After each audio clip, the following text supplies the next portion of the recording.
Hello friends, again आपका Facebook और YouTube और सोशल मीडिया के डिफरेंट चैनल्स पर जो इंटरेक्शन प्रोग्राम कोठार इंस्टीट्यूट ने डेवलप किया है उस पर आपका स्वागत है। और कल जैसे कि मैंने बताया था आपको कि हमारा एक ये प्रोग्राम है जिसमें हम कई सारे वीडियो के माध्यम से आपकी जितनी भी क्वेरीज़ हैं, जनरल क्वेरीज़ हैं related to your career, exams और उन सारे इन जनरल, उसको लेकर हमने कुछ वीडियोस बनाए हैं। वो आपको डिफरेंट प्लेटफॉर्म से, सोशल मीडिया के प्लेटफॉर्म पर आपको अवेलेबल कराए जाएंगे, जिसमें आप उन सारी चीज़ों को लेकर मिल सकते हैं। वेबिनार सीरीज़ भी इसी का एक पार्ट है, जिसमें हम लाइव वेबिनार करके आपके सारे क्वेश्चंस को लेंगे और भी सारी चीज़ों को लेंगे। तो डिफरेंट डिफरेंट चैनल्स का वीडियो है, वेबिनार है, इस तरीके के फेसबुक लाइव है, ऐसे चैनल्स का यूज़ करते हुए हम आप लोगों से इंटरेक्ट कर रहे हैं। तो एक जनरल इंट्रोडक्शन हमारे बीच में इस तरीके से कायम हो पाएगा। इसी सीरीज में मैंने कल बताया था कि आज मेरा जो मैंने बताया कि कल का इंटीग्रेटेड वीडियो है, कल ही का जो आज मेरा वीडियो आज हम जो बता रहे हैं वो कल के ही वीडियो से इंटीग्रेटेड है और आगे आने वाले वीडियो भी इसी के पार्ट होंगे। तो वो सब पूरे के पूरे आप लोगों को ये चारों वीडियो इंटीग्रेटेड अप्रोच में देखने चाहिए। तो वही मेरा एक कंसर्न है कि आप इन सारी चीज़ों को लेकर आप हमसे कनेक्ट कीजिए और आप जितने भी अपने क्वेश्चंस हैं, आंसर्स हैं, वो सारे हमको लिखकर भेजिए। आज का जो हमने थीम बनाया है वो मोटिवेशन एंड ट्रांसफॉर्मेशन का है कि किस तरीके से मोटिवेशन एक इम्पॉर्टेंट और क्रूशियल रोल प्ले करता है हमारी सक्सेस में। ये सक्सेस किसी सिविल सेवा के स्तर पर ही नहीं बल्कि कई सारे फील्ड में और भी उससे आगे के लाइफ में, क्योंकि एक बड़ी ज़िंदगी में लगभग अगर एवरेज लाइफ एक्सपेक्टेंसी हम 65 ईयर्स को भी लेके चलें तो भी हम अपना एक बहुत बड़ा करियर गवर्नमेंट जॉब्स या सारी चीज़ें अपॉर्चुनिटी और डिफरेंट डिफरेंट फील्ड्स के अंदर करते हैं।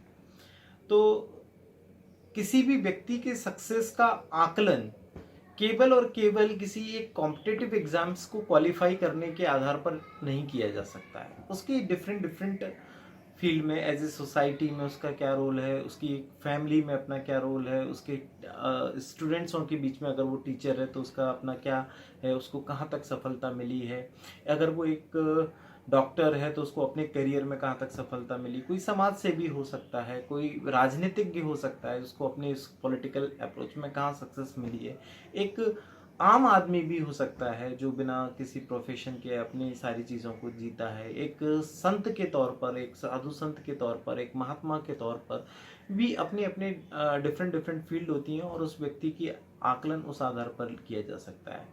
एक बेटे के तौर पर वो कितना सफल रहा, एक पति के तौर पर कितना सफल रहा, एक पिता के तौर पर कितना सफल रहा, ऐसे कई सारे पहलू होते हैं लाइफ में। सफलता एक ही आधार पर निर्धारित नहीं करनी चाहिए।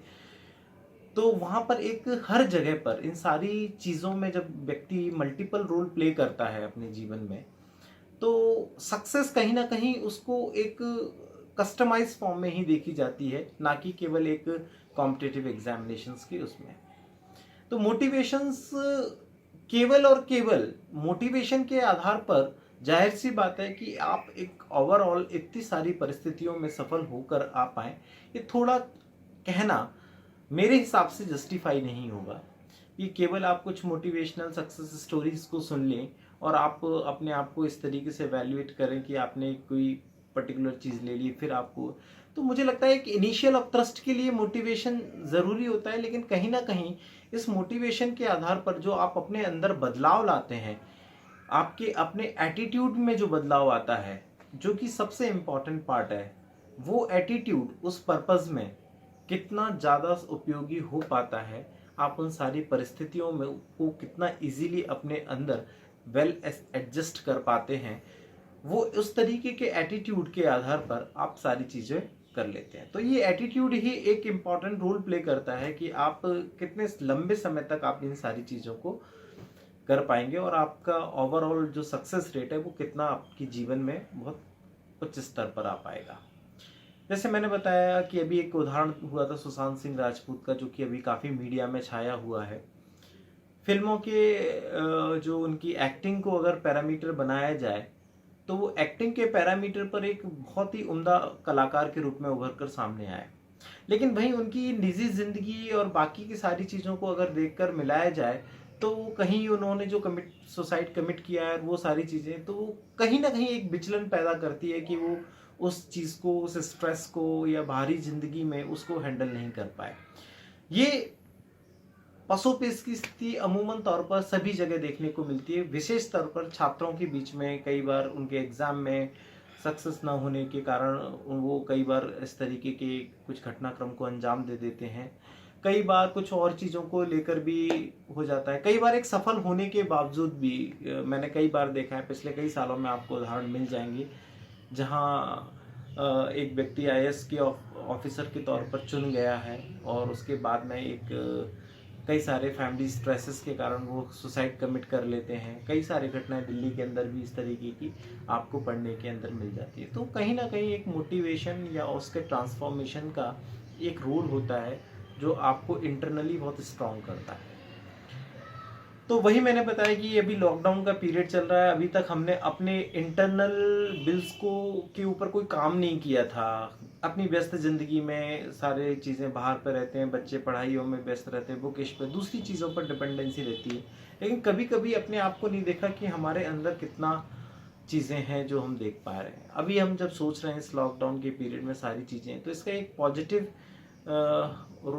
यूटिलाइजेशन हमको करना होगा, तभी हम चाहकर अपनी सारी चीज़ों को कर पाएंगे और यही हमारी बातचीत का मुख्य उद्देश्य है, वही पूरा हो पाएगा।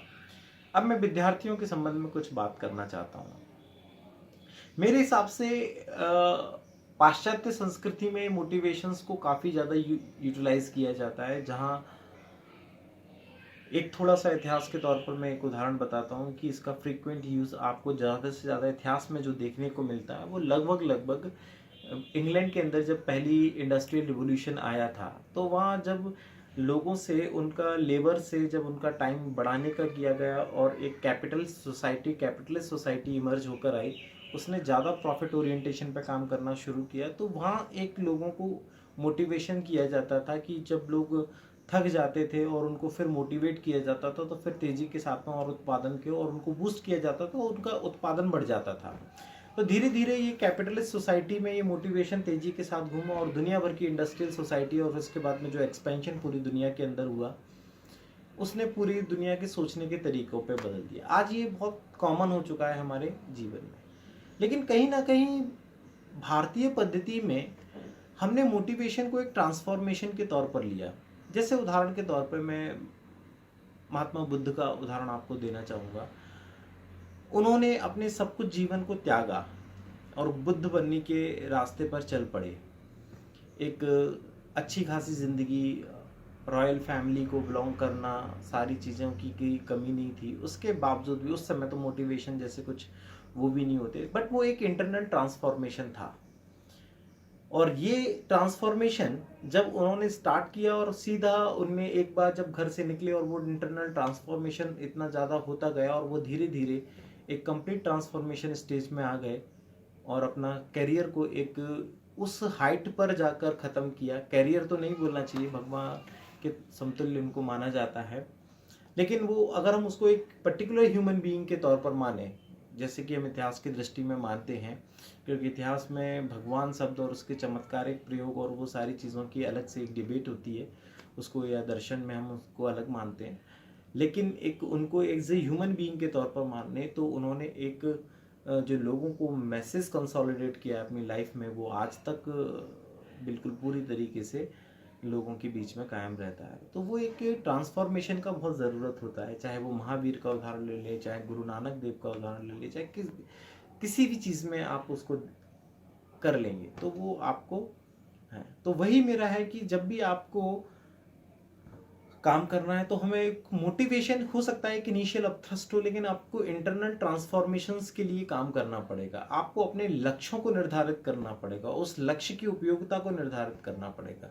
आप जो जिन भी व्यक्तियों को आप सुनते हैं मोटिवेशनल, जिनकी आपको स्टोरीज और वो सारी चीज़ें सुनने को भी मिलती हैं, तो कहीं ना कहीं अगर उन व्यक्तियों के जीवन को भी देखेंगे तो उनके जीवन में उनका अपना एक इंटरनल ट्रांसफॉर्मेशन रहा है।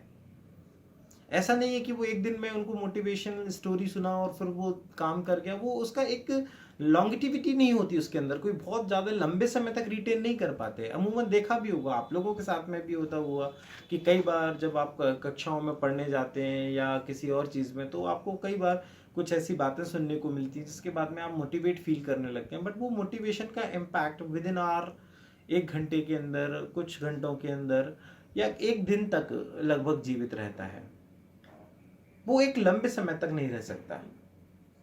तो आपको कुछ ना कुछ अपने बेसिक ऑब्जेक्टिव के साथ में, बेसिक गोल के साथ में, जो मैंने कल की क्लास में आपको बताया था कि आपको ये सोचना पड़ेगा कि हमारा बेसिक पर्पस क्या है यहाँ पर इस धरती पर आने का, या उस ऊपरी सत्ता ने हमें क्यों इस धरती के ऊपर भेजा है, उसका बेसिक पर्पस क्या था। उस पर्पस की स्पष्टता हमें इंटरनली ट्रांसफॉर्म करने में बहुत हद तक मदद करती है, क्योंकि उसकी जितनी स्पष्टता रहेगी हम अपनी चीज़ों में बिना विचलित हुए अपने लक्ष्यों को प्राप्त करते रहेंगे। तो वो छोटे मोटे जो ऑब्स्टेकल्स आते हैं उनसे घबराने का वो भाव तुरंत खत्म हो जाता है हमारा, कि ये सारी चीज़ें तो पार्ट है, इस पूरी की पूरी प्रक्रिया का पार्ट है। जैसे मैं बताता हूँ कि जैसे अर्जुन है, जब अर्जुन के सामने एक डिलेमा प्राप्त हो गया था जब कुरुक्षेत्र के मैदान में, तो लॉर्ड कृष्णा ने उनको उसी बेसिक फिलॉसफी के आधार पर सारी चीज़ों को बताया कि आप इसको तात्कालिक तौर पर ना देखें, और उन्होंने कर्म और जन्म और उनसे रिलेटेड श्रीमद् भगवद गीता का उपदेश दिया। तो वो उनके लिए एक बहुत बड़ा ट्रांसफॉर्मेशन स्टेज हुआ, और रिजल्टेंट हमने देखा कि काफ़ी अच्छा उन्होंने किया युद्ध में, और पांडवों को जीत में एक महत्वपूर्ण भूमिका अदा की। मेरा भी यही मतलब है कि अगर आज से आप अपने पर्पस को दिमाग में रखेंगे, ये प्राप्त करने के लिए अगर सिविल सेवा की तैयारी करेंगे, तो वही मोटिवेशन और वो सारी चीज़ों से आप होंगे कि हमें नौकरी एग्जाम क्वालिफाई करना है। लेकिन आप ये कहेंगे कि हमारा पर्पस एक बड़ा पर्पस है, जब बड़ा पर्पस है जिसमें हमें लंबा काम करना है, हमें देश के लोगों की सेवा करना है, हमें वंचित वर्ग के लोगों की सेवा करना है, जब इस तरीके के लक्ष्यों की स्पष्टता को अपने ऊपर बना के रखेंगे, तो वो आपको कहीं ना कहीं वो एक एम्पैथी का भाव लेके आएगा। वो इस एम्पैथी के माध्यम से आप अपने चीज़ों को और छोटे छोटे ऑब्स्टिकल से आप विचलित नहीं होंगे, और छोटी पूरी कोई भी आपके जीवन में वो समस्याएं आएंगी तो वो उसका एक पार्ट बनता चली जाएंगी। तो आपके बीच में विचलन बहुत हद तक कम हो जाएगा। तो आपको बहुत अपने आप को इंटरनल ट्रांसफॉर्म करना है, जिसका इम्पैक्ट बहुत लंबे समय तक आपके जीवन में रहने वाला है। सिविल सेवा में तो मैंने बताया कि कुछ गुण स्वाभाविक होने चाहिए। मैंने कल की क्लास में आपको या पिछले वीडियो सेशन में आपको बताया था कि सिविल सेवा का पर्पस क्या होता है, लोगों के वेलफेयर के लिए काम करना। वो सेवा का ही इस लूप में, और वो आपको एक बेहतर प्लेटफॉर्म तैयार करती है। तो जब आप उस प्लेटफॉर्म पर जाकर जब आपको एक बहुत अच्छी अपॉर्चुनिटी मिलती है जिसमें आप सभी लोगों के लिए कुछ ना कुछ, सभी क्षेत्रों में कुछ ना कुछ करना चाहते हैं, तो फिर आपको एक छोटे से नैरो पर्सपेक्टिव में सोचने की ज़रूरत नहीं है कि आप किसी पर्टिकुलर स्टोरी को सोच के एक एग्ज़ाम क्वालिफाई जैसे पैरामीटर को बनाकर आप इस सिविल सेवा की तैयारी करें कि हमें इस तरीके से करना है। वो एक आपका पार्ट हो जाएगा, एक लाइफ में एक बहुत छोटा रोल प्ले हो जाएगा। मैं आपको बताने की कोशिश करता हूँ, मेरे जितने भी जो विद्यार्थी हैं और या जिन लोगों से मेरी बात होती रहती है, मेरे मिलने वाले लोग हैं, तो मैं हमेशा बताता रहता हूँ। वो बताते हैं कि जब हम आईएएस बने, जब स्टार्ट हुआ था तब लगता था कि आईएएस, लेकिन बट वो इंटरनली फिर हमारे ऊपर इतना आया कि आईएएस बनने के बाद में फिर कुछ और बड़े बड़े टारगेट हमारे दिमाग में रहने लग गए कि हमें ये करना है, हमें वो करना है। तब जाके वो कहीं ना कहीं वो सेटिस्फैक्शन वो जो लगातार तौर पर बढ़ता चला जाता है। तो जब लड़ाई लंबी होती चली जाती है तो वो आपको इंटरनल ट्रांसफॉर्मेशन जो हो रहा है उस प्रोसेस में आपको काम करना पड़ेगा। तो सबसे पहला जो मैं आज आपको एक टिप्स के तौर पर देना चाहता हूं कि अपने एटीट्यूड को बहुत अच्छा कर कीजिए। मुझे लगता है आपको ऑल्टीट्यूड पर पहुंचने के लिए एटीट्यूड को बहुत स्ट्रांग करना चाहिए। ये एक पैरामीटर है, बहुत सारे पैरामीटर मैं आपको बताऊंगा इस एग्जाम से और बाकी सारी चीज़ों में सक्सेसफुल होने के लिए। तो आपको अपने आप को इंटरनली ट्रांसफॉर्म करना है, तो उसकी शुरुआत यहाँ से होगी। और वो शुरुआत करेंगे आप सबसे पहले अपने एटीट्यूड को पॉजिटिव बनाकर। कोई किताबें, कॉपियां, ये सारी चीजें, नोट्स वगैरह, ये सब एक ठीक है, एक पार्ट है, वो एक अपनी जगह पर आएगा। लेकिन सबसे जो बेसिक रिक्वायरमेंट है वो आप है। मुझे नहीं लगता कि आप बहुत नेगेटिव एटीट्यूड के साथ में आप कितनी भी अच्छी और कितनी भी बुक्स को पढ़ लें और आप उतना अच्छा एग्जाम के अंदर परफॉर्म कर सकते हैं, बिल्कुल भी नहीं लगता मुझे। हमेशा हाँ, ये जरूर है कि अगर आप अपना एटीट्यूड पॉजिटिव करेंगे तो आपका इंटरेस्ट क्रिएट होगा, और इंटरेस्ट क्रिएट होगा तो आप बिल्कुल थके बिना बिना सारी छोटी पूरी रुकावटों को झेलते हुए आगे की तरफ बढ़ते चले जाएंगे। और वन डे आप धीरे धीरे इस ना केवल इस एग्जाम को क्वालिफाई करेंगे, बल्कि और भी अपने जीवन में बहुत सारी चीजें हैं उनमें भी आप सफल होते चले जाएंगे। तो सबसे पहला एटीट्यूड। अगर आप ये बात करेंगे कि मेरा मुझे इस तरीके की चीज़ें मेरा नहीं हो पाएगा, मैं गरीब परिवार से बिलोंग करता हूँ, मैं मेरी इस तरीके की सामाजिक परिस्थिति है, अगर आप इस तरीके से नेगेटिविटी के साथ में रहेंगे कि मैं हिंदी माध्यम का अभ्यर्थी हूँ, मैं अंग्रेजी माध्यम का अभ्यर्थी हूँ, मुझे ये नहीं आता, मैं आईएएस कैसे बन सकता हूँ, मैं तो शासकीय स्कूल में पढ़ा हूँ, मेरा परिवेश तो ग्रामीण है, मुझे कॉन्वेंट एजुकेटेड बच्चों की तरह मुझे वो सारी चीज़ें बोलनी नहीं आती, फ्लुएंसी में अंग्रेजी में बात करना नहीं आता, अगर आप इन सारी चीज़ों को सोचेंगे तो मुझे नहीं लगता कि आप कभी भी सफल हो सकते हैं। आपको सबसे पहले अपना एटीट्यूड को पॉजिटिव करना पड़ेगा। आपको ये करना पड़ेगा, हाँ मैं कर सकता हूं, जैसे बहुत सारे लोगों ने किया होगा। ये सिर्फ एक एग्जाम है जिसमें मेरी प्रतिभाओं का आकलन होना है, वो प्रतिभाएं मेरे अंदर हैं और वो उसको मुझे अपने आप को स्कोर करना है। तो कोई छोटा सा बैकग्राउंड उसमें हर्डल नहीं बन सकता, कोई छोटी सी सामाजिक परिस्थिति मेरे लिए हर्डल नहीं बन सकती। ऐसे 20 एग्जाम्पल है, उन एग्जाम्पल्स पे बात करना, वो आप जाएंगे यूट्यूब पर, इंटरनेट पर, 20 एग्जाम्पल है, स्टोरी है, वो आप पढ़ सकते हैं। उसमें हम अपना समय जाया करना नहीं चाहते।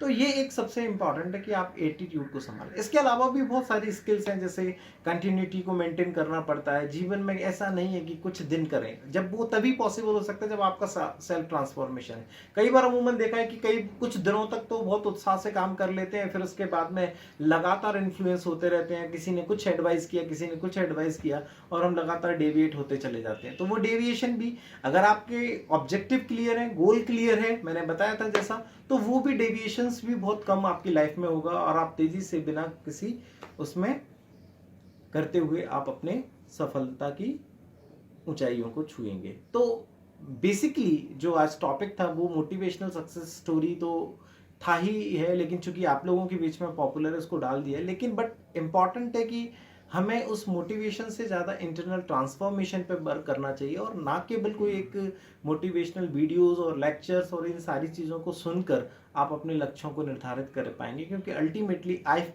आपकी लाइफ ही दुनिया को मोटिवेट या इंस्पायर करेगी, तो वो आपकी लाइफ में ट्रांसफॉर्मेशन होगा। अगर किसी दूसरे को भी करना है तो अपनी लाइफ में ट्रांसफॉर्मेशन करना ही पड़ेगा, अपने एटीट्यूड को बहुत अच्छी तरीके से बनाना पड़ेगा। जब आप करते जाएंगे उसमें लक्ष्यों की सुस्पष्टता रहेगी, आप उस बेसिक ऑब्जेक्टिव को ध्यान में रखेंगे कि आप किस लिए इस धरती पर आए हैं, और वो सारी चीज़ें करने के लिए आपको किस प्लेटफॉर्म की ज़रूरत है। तो निश्चित तौर पर अगर आप इतने बड़े लक्ष्यों की तरह ब्रॉड ऑब्जेक्टिव्स को दिमाग में रखते हुए अपनी चीज़ों को करेंगे तो मुझे लगता है सफलता ज़्यादा प्राप्त होगी। मेरे हिसाब से आज मैं अपनी बात को यहीं पे समाप्त करता हूँ, क्योंकि समय की अपनी कुछ सीमाएं भी रहती हैं। Thank you. अगले लेक्चर को फिर इसी के साथ में, अगले पिछले लेक्चर्स के साथ में इंटीग्रेट करते हुए मैं आपसे बात करूँगा, और इनको ओवरऑल बाद में कंक्लूड करके हम अपनी बात को कहेंगे। Thank you.